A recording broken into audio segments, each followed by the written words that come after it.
Égypte, Syrie, Libye ou Irak, ces antiquités proviennent directement des zones de conflit. On les appelle les antiquités de sang. Depuis le début de la pandémie, ces antiquités circulent de plus en plus sur les réseaux sociaux. Ici à Alep, des pillards s'apprêtent à extraire une mosaïque d'un site ancien. Pour cet archéologue, s'il n'y a pas forcément de sang sur ces pièces, elles restent totalement illégales. Les tablettes, ça provient d'Irak, ça provient de Syrie, ça provient de zones de conflit. Donc sachez que, alors effectivement c'est un grand terme, antiquité de sang. Bien sûr, ça a pu financer le terrorisme. En tout cas, ça a été soustrait d'une façon illégale de ces pays.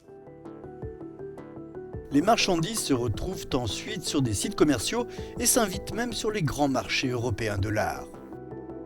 Deux jeunes chercheurs en archéologie traquent ces antiquités depuis de nombreuses années.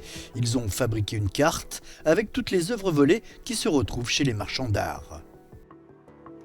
Ce portrait qui est là, qui a été vendu en 2015 par Bonhams, avec une mention très intéressante. On nous dit que ça provient d'une collection d'un certain monsieur S à Zurich en Suisse dans les années 1990. Or, nous avons les photographies prises par les pilleurs. Les photographies sont datées de 2013-2014, issues des échanges sur les réseaux sociaux par des pilleurs cherchant à écouler leur stock, provenant probablement d'une tombe. La recherche de biens culturels pillés pourrait bientôt être généralisée avec une application déjà utilisée pour le moment par les douanes.